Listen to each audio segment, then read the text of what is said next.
Ladies and gentlemen, here now as a part of his second Great North American tour, the management of the theater is proud to present the great English novelist, Mr. Charles Dickens. Good evening, ladies and gentlemen. Tonight I shall read for you what has proved to be one of my most popular tales from my Christmas book for the year 1844, A Christmas Carol, Stave 1, Marley's Ghost. Marley was dead, and this must be distinctly understood, or nothing wonderful can come from the story that I am going to relate to you. The register for his burial was signed by the clerk, the clergyman, the undertaker, and the chief mourner. Scrooge signed it, and Scrooge's name was good for anything he chose to put his hand to. Old Marley was dead as a doornail. Scrooge knew he was dead. Of course he did. Scrooge and he were partners for years. Scrooge was a sole executor, sole administrator, sole friend, and sole mourner. And even Scrooge was not so dreadfully cut up by the sad event, but that he was an excellent man of business on the very day of his funeral, solemnizing it with a favorable contract. Scrooge never painted out Old Marley's name. There it stood years afterwards above the door. Sometimes people new to the business called Scrooge Scrooge and sometimes Marley, but he answered to both. It was all the same to him. On the day in question of all good days in the year, it was cold, bleak, biting weather on a Christmas Eve. Fog came in pouring in crevices and keyholes.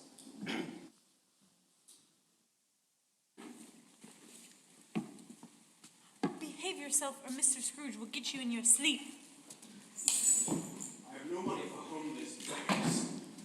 He's a heartless old sinner, ain't he? Hey, he's a cold on that, Mr. Scrooge. Ever notice how the ice in him freezes up his figures? He chills his office in the doggo days, and he don't thaw as much as 1 degree at Christmas time. Cold as a glacier. That's him. Coal, sir.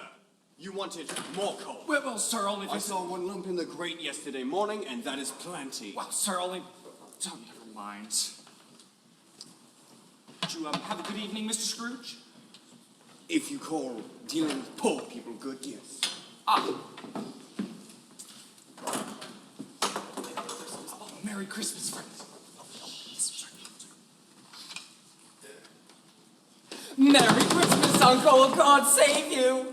Bah! Humbug! Christmas a humbug. Christmas a humbug. Oh, Uncle, surely you don't mean that. I do mean it. Oh, now, don't be cross.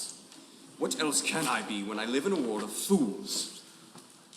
What is Christmas but a time to you for buying things with no money, for putting all of your expenses down in a book with red ink for 12 months, and simply just consumerism when you have nothing worth consuming? If I could work my will, everyone who went around with Merry Christmas on his lips would be boiled in his own pudding and buried with a stake of holly through his heart. Oh, no, Uncle. Oh, no, so sad. No. Nephew! Keep Christmas in your way and let me keep it in mine. Keep it. But you don't keep it. Permit me to leave it alone then, and take a lesson what good Christmas has ever done you. There are many good things from which I have not profited, I dare say, and Christmas being among the best. I've always thought of Christmas, apart from its sacred name and origin, and as if anything belonging to it could be apart from that. I've always thought it as a good time, a kind, forgiving, charitable, pleasant time. The only time I know where men and women seem to open their shut-up hearts freely and think of each other as fellow passengers to the grave and not members of other races bound on other journeys. And therefore, Uncle, though it has never put gold nor silver in my pocket, I believe that it has done me good and will do me good. And for the sake of Christmas and my mother, I say, God bless it. Let me hear another sound from you, and you can keep your Christmas by losing your situation. Yes, sir. Oh, don't be angry with him, Uncle. Come and dine with us tomorrow. Nephew, get this clear. I will die first. We have never had a quarrel to which I have been a party. Good afternoon. Okay, I'm sorry to find you feeling this way, but I've made this effort in homage to Christmas, and I'll keep my Christmas humor to the last. So, a Merry Christmas, Uncle. Good afternoon. And a Happy New Year. Good afternoon! Merry Christmas, friends. Chief Cratchit.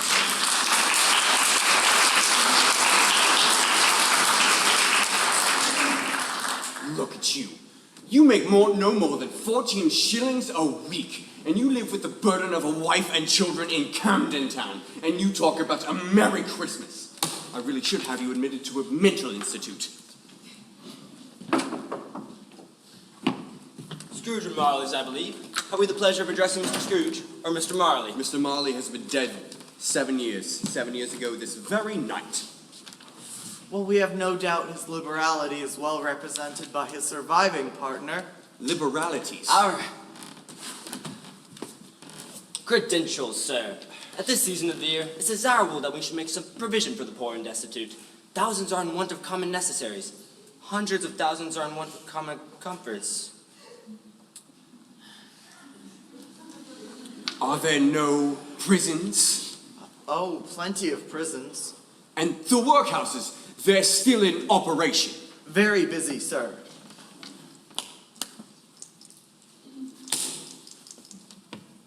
That is very good, because something you told me made me think that something had stopped them in their useful course. But they hardly furnish the Christian cheer of mind and body to the multitude, Mr. Scrooge. That is why a few of us endeavor to raise a fund to buy the poor some meat and drink and means of warmth. What shall we put you down for? Nothing. You wish to be anonymous. No, I wish to be left alone. I can't afford to make idle people merry. I support the prisons and the workhouses. They cost enough. But many can't go there, sir. Many would rather die. Oh, would they? If they would rather die, then let them. It will decrease the surplus population. Good day. Christ our Savior was born on Christmas Day to save us all from Satan's power when we were Get born out astray. of here with your humbug. Go! What time is it? Sir, I think it's... To the very minute. Pack up, Mr. Cratchit. Yes, sir. If you don't mind me asking, sir, I was wondering if I might have the day off, possibly tomorrow. The whole day. Well, sir, only if it's convenient. It's not convenient. Yes, sir. And it's not fair. You would think yourself ill-used if I held back half of your salary, would you not? Sir, it's... However, you do not think me ill-used for paying you a whole day's wages for no work. Sir, it's only one day a year, I mean. That's a poor excuse for picking a man's pocket, but I suppose you must have the whole day. Be here all the earlier the next morning. Yes, sir, no. Thank you, and a very merry... Don't you dare. Yes, sir, good afternoon.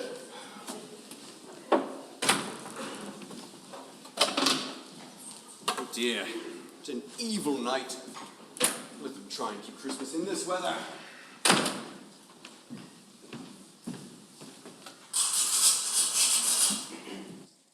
Scrooge took his usual melancholy dinner in his usual melancholy tavern, and having beguiled himself with all the figures in his bank account book, he resigned himself to his gloomy suite in a gloomy building. Darkness was cheapened. Scrooge liked it. Oh, should not have eaten such a big meal. Mr. What are you doing skulking outside of my house? It is most certain that I speak with you. I gave you my answer last week, young Mr. Buckworthy. You will pay what you agreed to pay when you apply to my firm.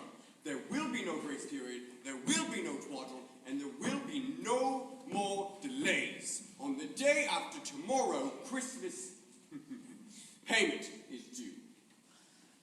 Yes, sir, but at this particular season, there are special circumstances. Balderdash.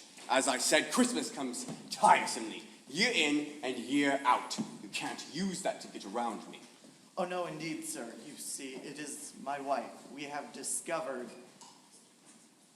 Oh, congratulations are in order. Or at least I suppose they are. I'm happily ignorant of such matters. We'd be very happy, sir, but my wife, Caroline, is delicate. Even now, she requires the aid of a physician. That is no excuse. You will pay, or your little mite will weep and wail piteously because his father has been locked up in the Marshalsea prison, where all of the debtors go. Good evening. Marley? Take a Marley, you're my door knocker. The meal again. The lamp from the street, of course. Humbug.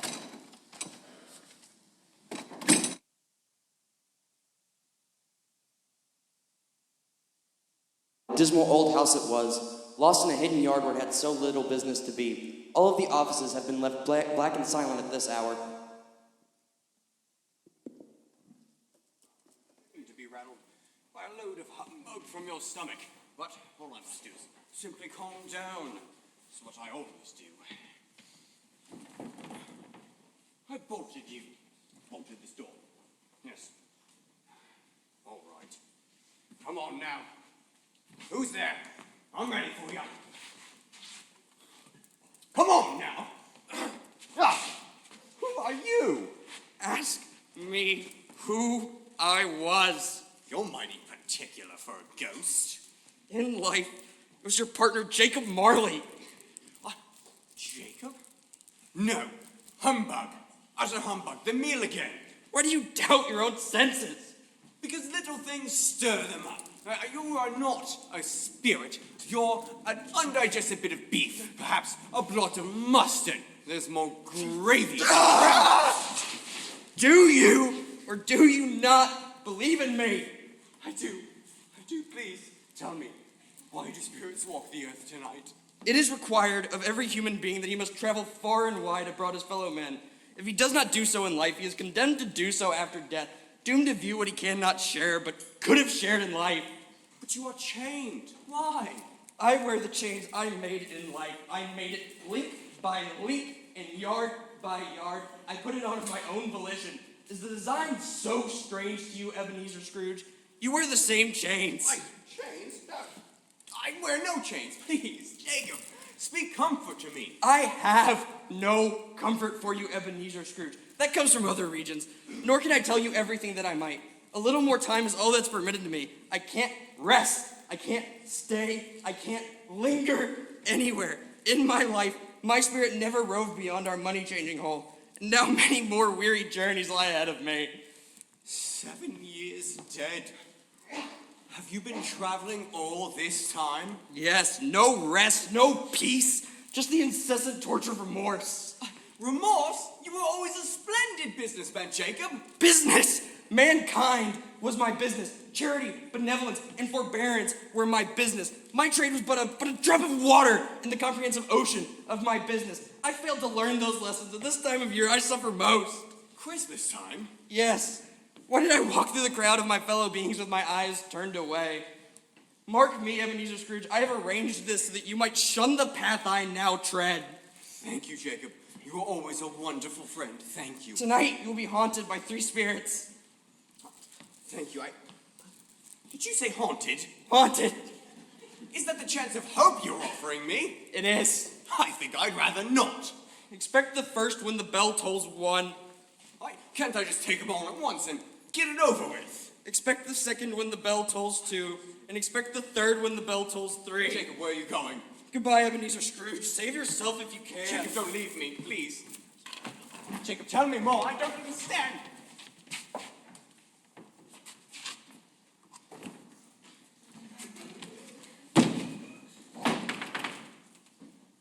It's still locked. More humbug. What else could it be? What else?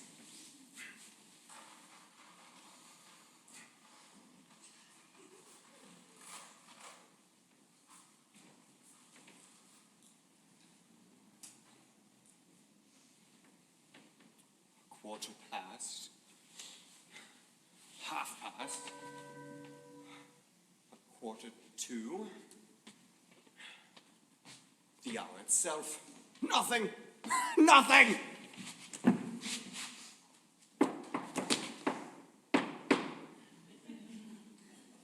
Hello? Hello! Who are you? I'm the ghost of Christmas past. Long past? No, your past. May I be so bold as to ask what business brings you here? Your welfare. Thank you, Spirit, but I think that a night of unbroken sleep would be more conductive to that end. Don't trifle with me, sir. This is a matter of salvation. Yours. Rise. Rise and walk with me. To where? There. The sky? A fall. I'm immortal. Touch your hand to mine. You shall be upheld. I simply just don't... I know this countryside.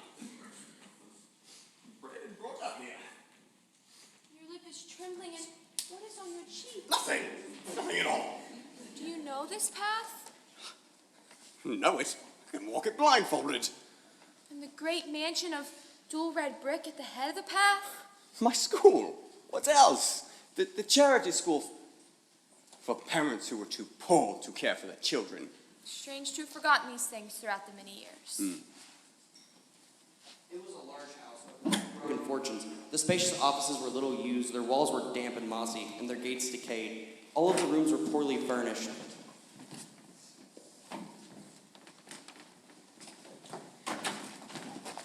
They can't see you. They are shadows of things that might have been. Mighty thin shadows, I'd say. There was a vast and chilly barrenness in the place, which associated itself somehow with too much getting up by candlelight and not too much to eat. But today, even the gloomy setting couldn't delay certain feelings of elation. A Merry Christmas to you. And to you. Merry Christmas! Stop that! Lower your voices, or I shall give you a taste of this. You are not on holiday yet. Young Madam Opal, pray tell me, what were you doing hopping around in such ridiculous and jocular fashion? But, ma'am, it is Christmas. And Miss Pearl, the same explanation? Indeed, ma'am. Do you seriously believe that in this pious invocations of a season, that it'll fill your scrawny bellies or the purses of the parents whose very incompetence put you here? Not in this life, my dears. Not in this life, nor any other. Now, clear the premises. Quickly, and quietly while you're at it. My time is valuable, Master Scrooge. Is no one coming for you? I don't know, ma'am. What about your father, or is he still locked up in the debtor's prison? No, ma'am. He was let out. Then who will be here to collect you, and when? I don't know, ma'am. Surely someone will be here. I presume so. It is Christmas. That word again, young Master Scrooge. You're a bright young chap, brighter than most of the lot. I see it. Let me share a little secret with you. Christmas is merely one of the convenient fictions devised to keep the poor classes in a state of humility, ductility, and productivity. It's utter humbug, my boy. Keep that in mind, and you'll prosper. Oh, I wish, but it's too late. Too late for what? Oh, there was simply just a young caroler outside my office last night. I wish to have given her something, that is all. A most interesting development.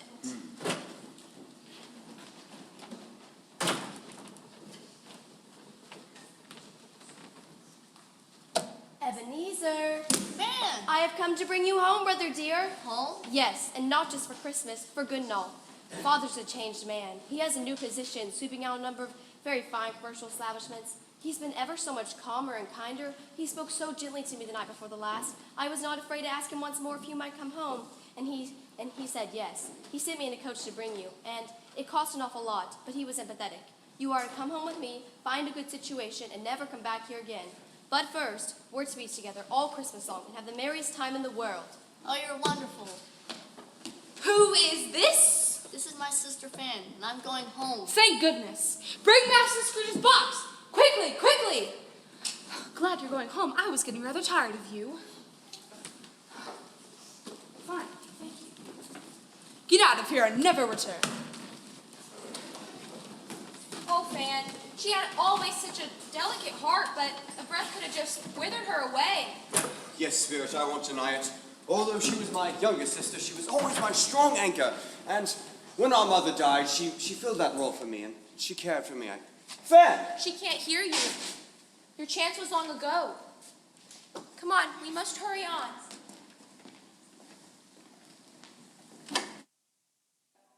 The school behind them, they were now amid the strife and tumult of the city. But it was made clear here, too, by the dressing of the shops, that it was Christmas time. The ghost stopped by a certain warehouse door. Do you know this place? No, I was apprenticed here. All right, here we go, and... Brilliant. All right, where are they? Yo-ho, Dick! Yo-ho, Ebenezer! Yo-ho, boys, where are you? Boys! Yes, sir. Right here, Mr. Fezziwig. Brilliant. All right, boys, I don't know if you know, but you know what day it is? It's Christmas. And you know what that means? It means a modest bonus for the two best apprentices. ever to grace the Fezziwig household. Give me 1 moment. There we go. Now, it's time to clear away, boys, clear away. We need plenty of room for dancing. Dancing tonight, and tomorrow night, and possibly the night after that. Now, you'll be wanting to dance, won't you, Ebenezer? Your fiancée is coming, is she not? Belle will be here any minute, sir. Then why such a long face? At this time of year, it isn't suitable. Sir, I apologize. It's just that I'm very much concerned about my sister Fan. You see, her husband Tom is a good sort, but not very successful. My sister is frail. She carries more than her share of the burdens of the family, just as she did when we were small. My dear boy, I understand that times have been hard for your sister, but I also understand that Fan is a stalwart person. And regardless of everything that is happening right now, I can assure you that everything is going to work out just fine. I'm confident of it. Yes, sir. Brilliant. All right. Oh, the tree's looking wonderful, wonderful. Now, where is my wonderful wife? Mrs. Fezziwig! Here I am, dear. Darling, how are you? Good, how are you? Absolutely brilliant. Now, where is the fiddler I hired? I will get her, dear. Brilliant. I'm excited. Oh, yes, she's looking good. Let's get the drink set up. Oh, it's going to be so much fun. Here she is. Ah, fiddler, set yourself up and give us lively airs all evening long. It's so grand of you to invite us to the party, sir. Oh, I wouldn't miss it for the world. Are you not the best cook to ever grace the Fezziwig household? Oh, she is. And the cold roast and cold boil is in the kitchen to prove it. May I present to you the friend I brought? This is Bill. He delivers milk. Oh, pleasure to meet you. Bill. Mrs. Bell. The girl you were meant to marry. Yes, we were betrothed to each other when we were no more than 16, and it was not long before I loved her. And oh, how I loved her. Fiddler, some music for our young lovers. All our young lovers.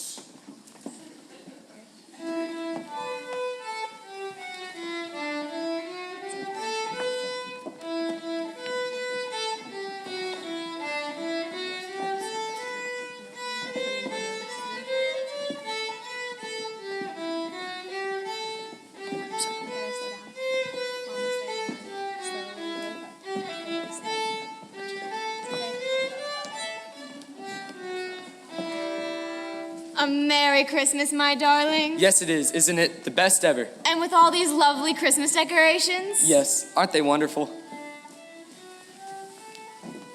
Right. Here you go. Was there ever such a good master as old Fezziwig? Not in this world or any other that I can imagine. Here's to Fezziwig. Fezziwig, the best of men. What a small matter to make these silly folks so full of gratitude. Small? Why, yes, wouldn't you say so? Fezziwig spent 4, maybe 5 pounds on this party. Is that so much that he deserves such praise? Well, no. You've got it all wrong, Spirit. It wasn't in how much he spent. He had the ability to make my service, or that of Dick Wilkins, light or burdensome. He had the power to render us happy or unhappy. His goodness lay in word and deed, and so many things that were small and insignificant, it's impossible to add them all up. Come back. No. I must talk to Dick, and to Fezziwig and Belle. No, Ebenezer. My time grows short. You must come with me this way. Spirit, I beg you. No, this way.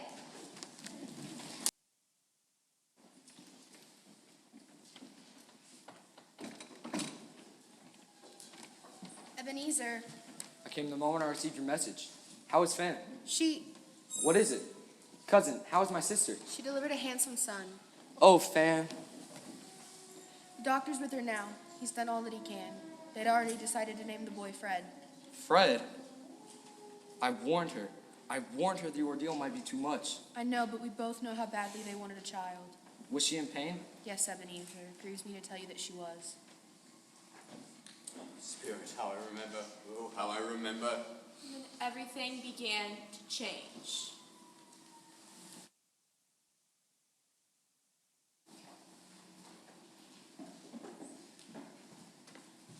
Belle, my dearest. Please don't call me that. You received my note. I did. Terrible news. There was no other way to tell you but forthrightly.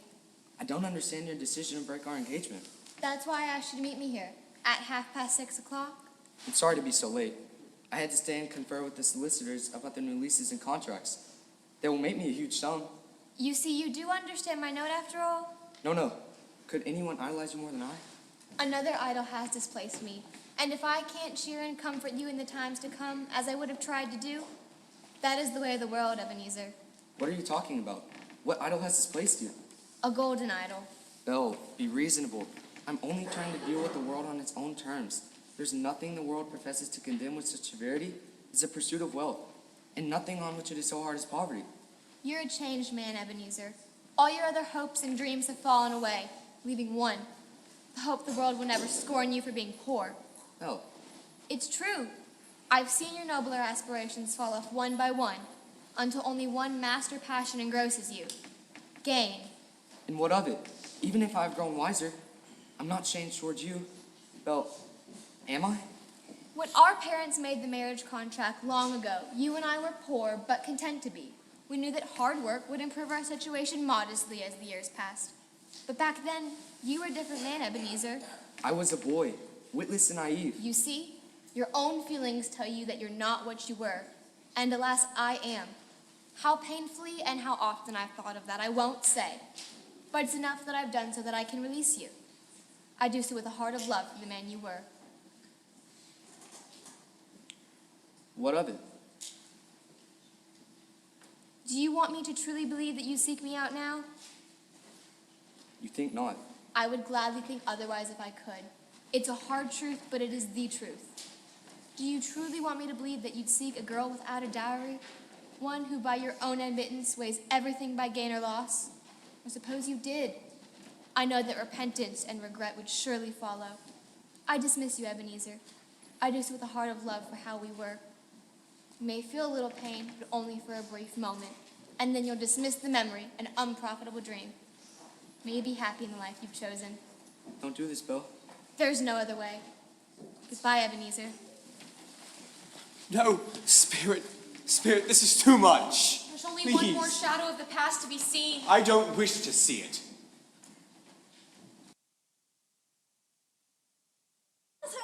How are you? Got this for you. How was work, darling? Oh, it was long, but it always is. Oh, but on my way back, I saw an old friend of yours. Oh, who? Guess. I can't. It was Mr. Scrooge. Ebenezer. I passed his office window, and the shutters were open. He had only a candle inside, no other light. They say his partner Marley is upon the point of death, but there sat your old friend, alone. Quite alone in the world, I do believe.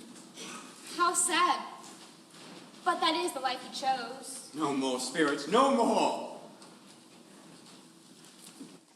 Mr. Scrooge, open the door. I command you to open the door, Ebenezer. Good evening, sir. It's time you've made my acquaintance. Who are you? I am the ghost of Christmas present. Don't fear. You've never seen the likes of me before? That's true. And never walked with any members of my family. I mean, I know I'm young, but never my brothers born in recent years? I don't believe so. Have you many brothers? Oh, you know, more than like 1,800. 18? Quite the family. Imagine the cost. Tell me about it. Anyways, you know why I'm here? I do, Spirit. I went forth on compulsion an hour ago, and I learned a lesson. It's working even now. Please, if you have anything to teach me, let me profit by it. Well, we shall start with this. What's that? The blessings of Christmas. Now, touch my robe, and we'll go. To where? Onward to Christmas morning. Scrooge, onward to Christmas morning.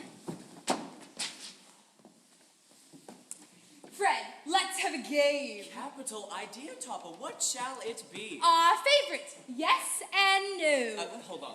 Have we time before the meal, Sarah? Oh, ample time, husband. Perfect. Then permit me to be it, for I have a very suitable subject in mind. The thing I'm thinking of is neither vegetable nor mineral, but animal. It's the big fat goose Sarah's cooking, and I know it. Well, the animal in question has nothing to do with this blessed holiday. Here, Topper, no clues. Yes and no. That's all. Sorry, Fred. Is it a live animal? Yes. Is it in this room? No. Is it savage? Oh, yes. Is it in a menagerie? No. Oh, I say, this is rather intriguing. I have a feeling it's you. Is it ever killed in a market? No.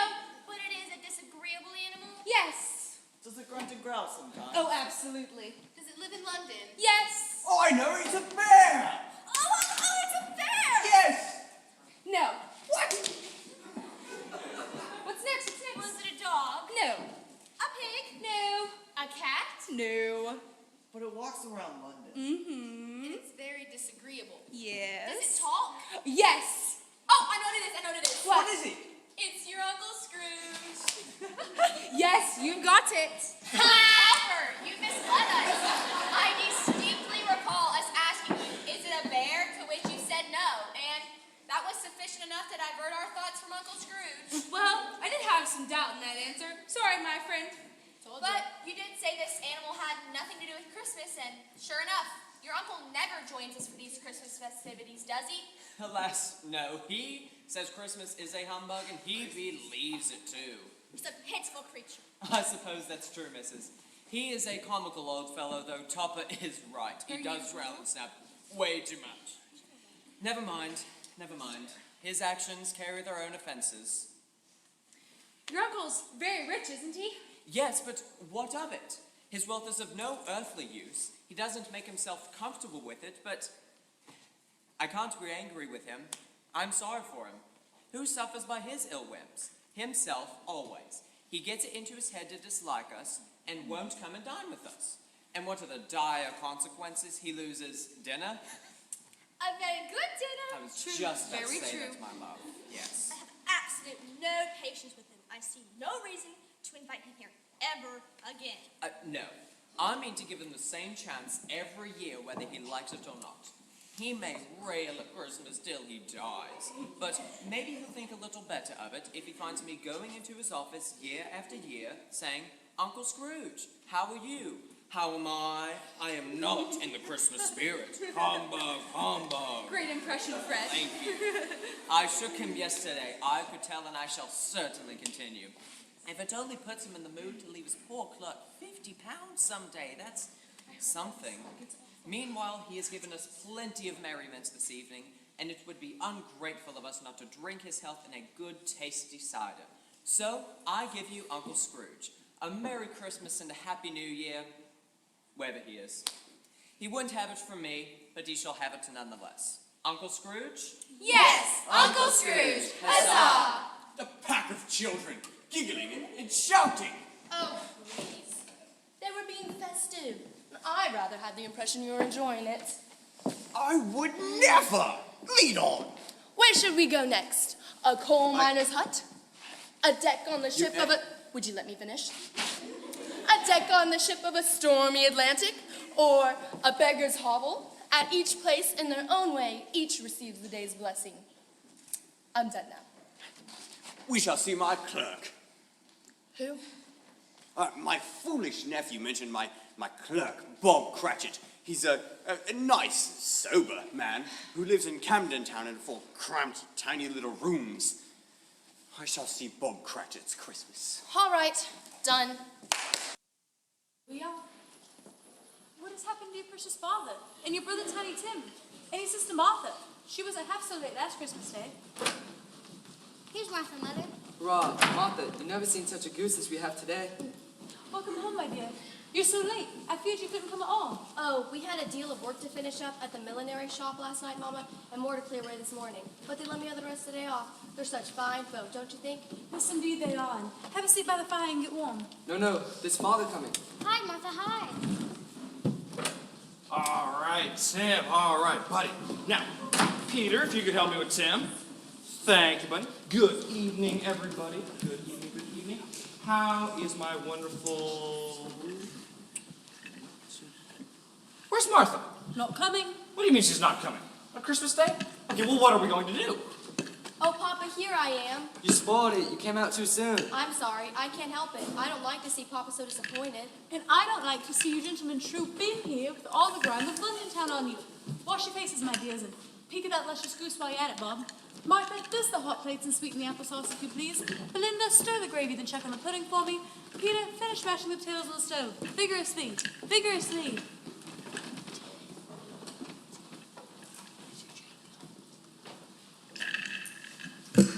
My dear, the aroma of that goose, together with its size in relation to its tempting exterior and its cheapness, whew, are sufficient to excite the admiration of the world. Oh, good. I'm so glad. And I've been so busy. I forgot to ask you, Bob. How was the service? It was just wonderful. I mean, the choir, they have never sounded more glorious. Good. And how did Tiny Tim behave in church? Oh, he was as good as gold. No, better. You know, it's funny. Sometimes he seems to sit by himself so often that sometimes his thoughts are very adult and grown up. Coming home from church today, he looked at me and said, "I wish everyone saw me there today." Why, Papa? He said it was because he wanted people to remember who it was on Christmas Day who made the lame beggars walk and the blind men see. All right, now, if we are all here, I think it's time. Come here, buddy. All right. Yeah, buddy. All right. Now, we're going to go ahead and pass out the cider. It smells delicious, dear. Tim, you'll get an orange. And Peter, here's just a bit for you. And here's some for Martha and for Belinda. Here's some for you, my dear, and just a bit for me. All right. Now, why don't we make a toast to the founder of our feast, Mr. Scrooge? Oh, the founder of our feast, is it? Wish again piece my mind to feast upon? My dear, can we discuss this later, not on Christmas? Oh, yes, Christmas Day. Only on Christmas Day could one even think of toasting to such a hard, unfailing, odious, stingy man as Mr. Scrooge. You know he is, Robert. Nobody knows it better than you. Scrimping along on 15 bob a week. Just a pitiful 15 copies of your Christian name every Saturday. Look, my dear, can we discuss this another time, not around the children and Christmas? Fine. I'll toast his health to your sake, but not his. A long life to him, a Merry Christmas, and a Happy New Year. Thank you. Oh, children, what's wrong? Need you ask? You mentioned the name of the ogre, the one whose mere existence cast upon this house? Listen, I understand, but all right, why don't we make a toast a bit more pleasing to the whole company? A very Merry Christmas to us all. God bless us. God bless us at D1.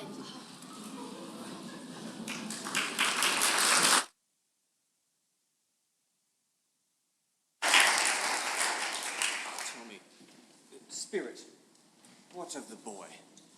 What will befall him? Crippled in a most cruel way, as you can see. Yes, but will he live? I see a vacant stool in the chimney corner. I see a crutch without an owner, carefully preserved.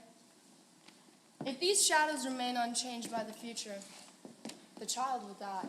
No, you are a kindly spirit. Tell me that he will be spared. If these shadows remain unaltered, none other than my race will find him here. And if the child's to die, let him. It will decrease the surplus population. Spirit, you know that is not what I meant. We must go. Why? Because my time upon this globe is very brief. It ends tonight. Tonight? Upon the final stroke of midnight, that time is almost upon us. And when I'm gone, you must meet your third and final spirit. And this one you'll find less kindly and pleasant. I don't want to meet a spirit like that. Well, there is no choice. Forgive me, spirit, but do I not spy something strange, not belonging to yourself? Is that a foot or a claw? It might be a claw for all the flesh that is upon it. Look closer. I don't wish to. Oh, don't turn away. I command you to look. On closer inspection, I see they are charming, fine. Yeah. No, that is a lie. They are not fine. They are not charming. They're starved, stunted. All the laughter is gone from their eyes. Are these children yours? They are mankind's. The boy is ignorance and the girl is want. Have you no blessing for them? Not enough. In this world, there is never enough. Each year, they cling to me, seeking for rescue from those who created them. In the rest of the year, whose responsibility are they? I told you, they are man's. But they are so wretched. Have they no refuge? You know the answer. No, I do not. You do! Are there no prisons? Are there no workhouses? Of course there are. You support them. Go, take them away. Minister to their needs. Keep them out of sight where the gentlefolk don't have to see them. Spirit, do not leave me. I am frightened. No, Spirit!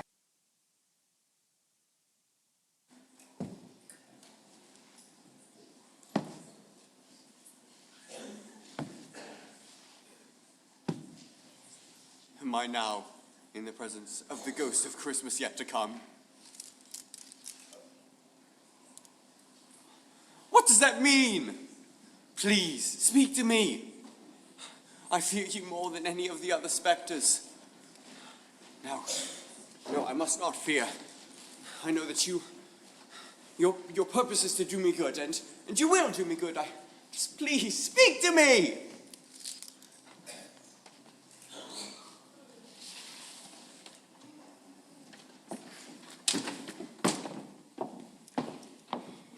Which way? Down there. The passageway? Yep. Ain't enough room for a rat to run down that thing. Can't help it. That's the way to old Joe's. I'm sure you'll fit through with your natural greed to prod you through. So will we all. Pull them bed sheets up a little better, Mrs. Silver. Them rings make too much noise. What if Bobby Peeler's coppers was to happen by? And do what? Arrest us for pinching a few items in personage of the deceased? Shh. Oh, shut your face and go home if you're scared. The owner of these goods is dead and gone, and there ain't nobody in this dirty, miserable world who cares one jot. Curiosity about the remarks and destination of these unsavory persons, the spirit insisted upon leading him away to a better section of town, to the steps of the commercial exchange at the very heart of the city.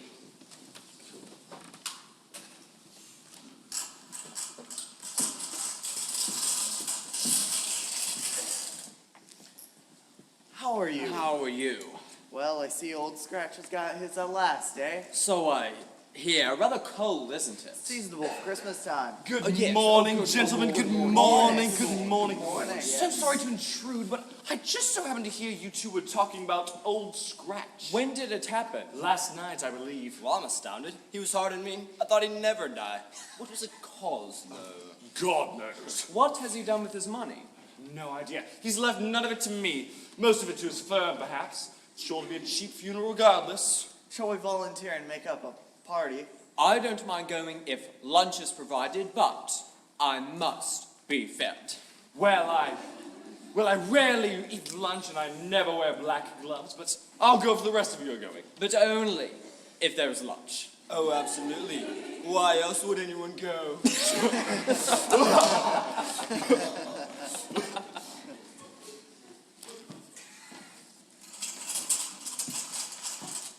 Scrooge and the spirit left the busy scene and went to a foul part of town, to a shop where bottles and bones and rags were sold.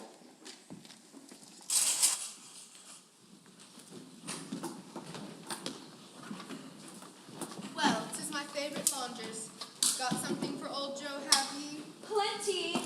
I mean, look, the chairwoman too, and the undertaker's woman. The vultures gather. How they do gather, eh, Mrs. Dilber? Mm-hmm. Oh, don't be so high and mighty, Joe. Every person has the right to take care of himself. He always did. True. Very true. That means you've run me stolen goods. I don't like stolen goods. Oh, come on, Joe. Who's the worst for a few things? Not a dead man. And there wasn't a soul with him. We only came in afterwards. Me to clean up himself and them to tidy up the place. If he had been natural, he would have wanted some things around with him while he was alive, then he would have acted like it when he was dead. So, let's do business. Open me bundle first. No, the smallest first. Looks like you. I was busier than they were. All I got was a few things. The brooch, pencil case, and that button sleeve. No great value. Here's your statement. Be serious, Joe. That and not another sixpence. Even if you boil me in oil, there's risk here. It's stolen goods. You next, Mrs. Some of us Silvers. supposed to and got taken advantage of. But fine bed sheets, but that's not the best. Teaspoons and a pair of sugar tongs, solid silver. I always give too much to you girls. It's a weakness of mine in the way I ruin myself. Here's your payment. But Ask for another penny and I'll repent of being so liberal I'll knock off half a crown. Take a look at these. What do you call these? Bed curtains? Bed curtains, the finest. You mean to say you took him down rings and all with him lying there? I do. Why not? You were born to make a fortune, Mrs. Dilburn. You sure will. Well, if I can reach out with my hands and make a pretty penny, why not? I mean, don't you dare get dirt on them blankets now. His blankets? Well, he ain't likely to take cold without them, I dare say. I hope he didn't die of anything catching. You may look at this shirt until your eyes ache, but you won't find no hole nor threadbare place. It was the finest he had, pure silk. She would have wasted it if it hadn't been for me. What do you call wasting it? Putting them on him to be buried in. I took off this and put on one made of calico. If calico ain't good for such a purpose, then what's it good for? In my professional opinion, the deceased looked mighty fine in calico. I mean, he couldn't look any uglier than he did while he was alive. That's the end of it then. He pushed everyone away from him while he was alive, but drew us near to him in death. I give you the dear departed. The dear departed. It's coming clear, Spirit. This unhappy case may be my own. Those things are mine, but please, tell me. Certainly there is some tenderness with this death.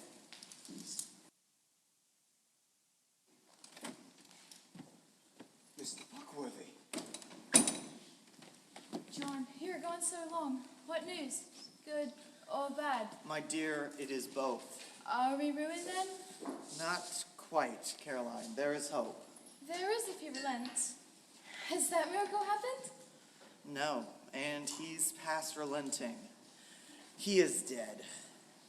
The day before yesterday, when I tried to obtain a week's delay on the money we owe, his clerk told me he was not only very ill, but dying at that moment. I thought it a mere excuse to avoid me. It was true after all. To whom will our debt be transferred then? I don't know, but before that happens, we will be ready with the money. Besides, no other creditor could be half so merciless as he was. We may sleep with light hearts tonight, Caroline. We are lucky he's dead. Spirit, please, this is not what I meant. Some love connected with a death. Family happiness.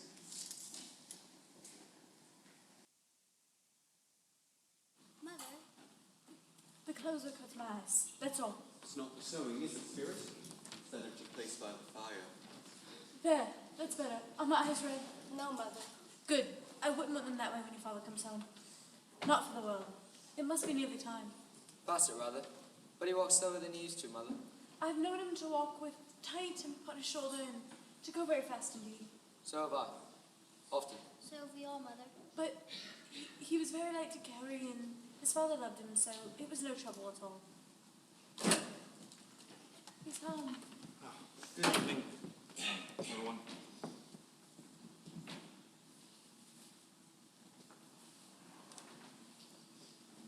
Hello, my dear. Who are you? Papa. Oh well, isn't this fine work? This is wonderful. It will be ready for my customer this Friday. Well, that will be wonderful. Martha, hello, dear. Peter.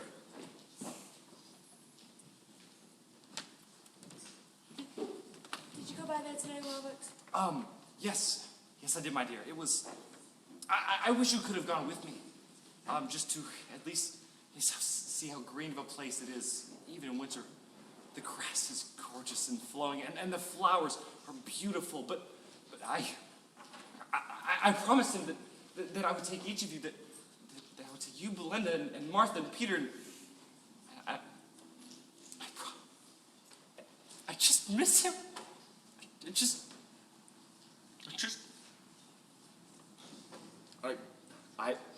I'm sorry. I must remember the good things and the good times and all those good memories we have with him. And do you know who I saw on my way back today? I saw Mr. Scrooge's nephew, Fred. He stopped me and he greeted me cordially, stuck out his hand. He said, "Mr. Cratchit, if you don't mind me asking, you just look a little down." I smiled and I told him the whole situation, and he looked at me and he said, "I'm heartily sorry for you, Mr. Cratchit. I'm heartily sorry for your good wife and family." He's just such a kind-spoken gentleman. It was, even though he didn't know our whole situation, it was as if he had felt the same loss. He then looked at me and he gave me his card and he said, "Pray, call upon me if you ever need me." I don't know if any reason I would need to call on him, but it was as if he knew Tiny Tim himself. He must be a good soul. You would think so if you met him. On second thought, maybe I will call on him. At least to try and find Peter some better work situation. You hear that, Peter? And if that happens, Peter will soon become someone setting up for himself. Get along with you. Now, I don't know anything, and I don't know if it's all definite, but I hope that whenever and wherever we all go off to next, I hope that none of us would begin to forget Tim. And I hope that in that, none of us would quarrel and fight among ourselves, and in doing so, lose the memory of your brother, and I would not forget my son. Never. I am happy. Here with all of you, despite all of this, I am still very happy. Please tell me this.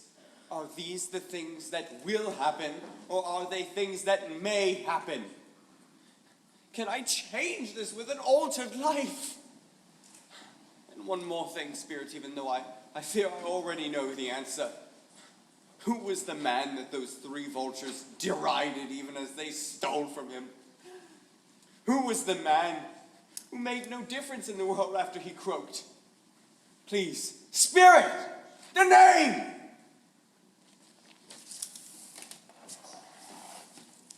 Ebenezer Scrooge. I am the man. I am the man whose soul made no difference in the world. Please, Spirit, tell me that I may change all of this, that I may sponge away the writing from this stone. Spirit, tell me!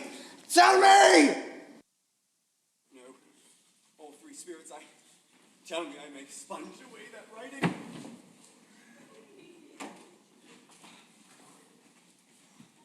My own room. I'm alive.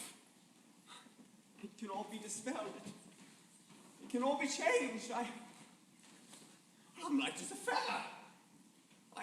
I'm merry as an angel. I'm happy as a schoolboy. I feel like laughing.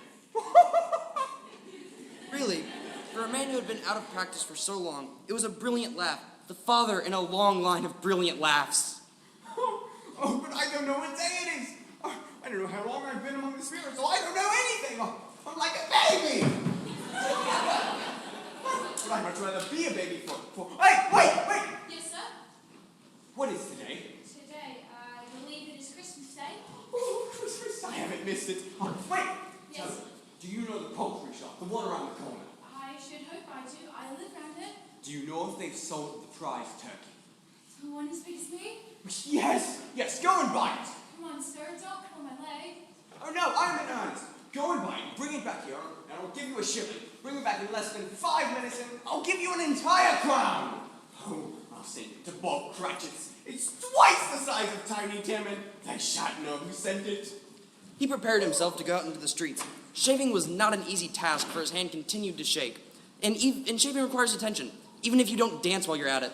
But even if he had cut the end of his nose off, he would have put a piece of sticking plaster on it and been quite satisfied. He opened the door for the poultry shop man, and as he did so, the door knocker caught his eye.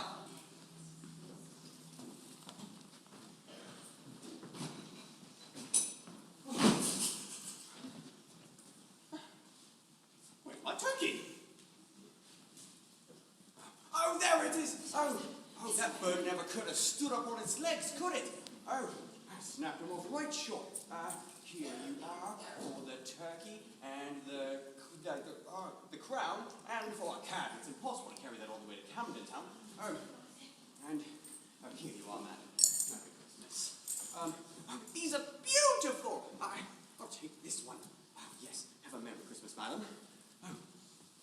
young Mr. Buckworthy, you will come and see me tomorrow, yes? Sir, you know I can't.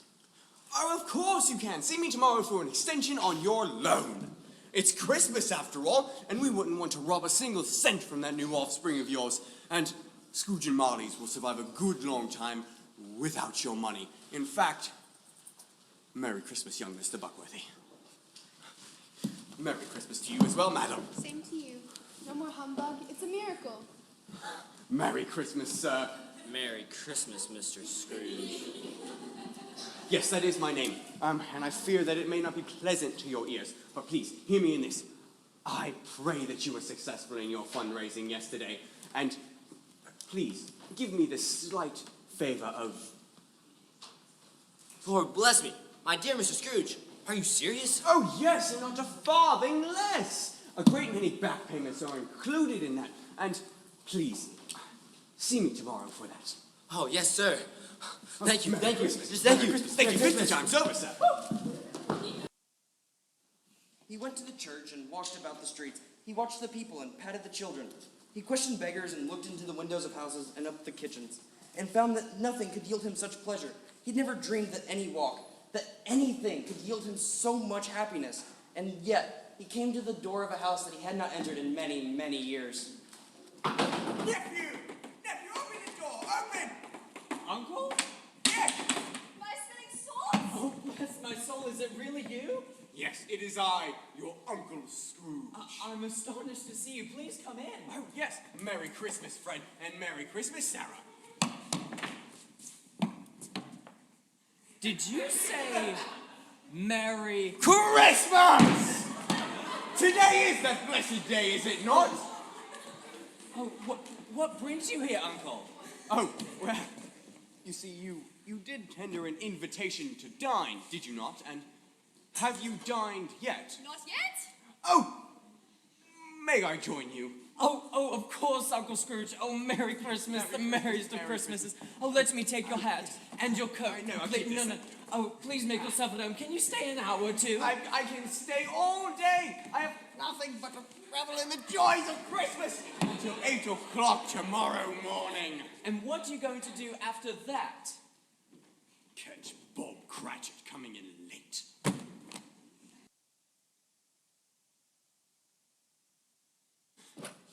"15 and a half minutes past." Mr. Scrooge, sir, I am so sorry. I got caught up in everything with yesterday's festivities, and there was this amazing turkey that was delivered to our house, but I'll get right away, sir. I'll get right up. This way, if you please. Yes, sir. Mr. Cratchit, I will not stand for this any longer. If you insist on coming into work late every year on the day after Christmas, you leave me no choice but to raise your salary! Yes, sir, I understand, and I promise I'll raise my salary! Yes, Bob, Merry Christmas, a merrier Christmas than I have given you in many a year. Oh, I will raise your salary £51. Whoa. In an effort to help your struggling family. And we will talk it all over a Christmas brunch. But what about the work? Oh, hang the work! Buy a coal bucket for the office and the coal to fill it before you dot another I, Bob Cratchit. Yes, sir, I'll go make us a pot of coffee. Yes. Scrooge was better than his word. He did it all and infinitely more. He became as good a master and as good a man as the good old city or any other city, town, or borough had ever known. And as for Tiny Tim, who did not die, he was as a second father. Some people laughed to see the alteration in Ebenezer Scrooge, but he let them laugh, and he didn't heed them, because his own heart laughed, and that was enough for him. It was always said of him that if any man alive possessed the knowledge of how to keep Christmas well, it was Ebenezer Scrooge. And may that truly be said of all of us. And so, as Tiny Tim observed, God blesses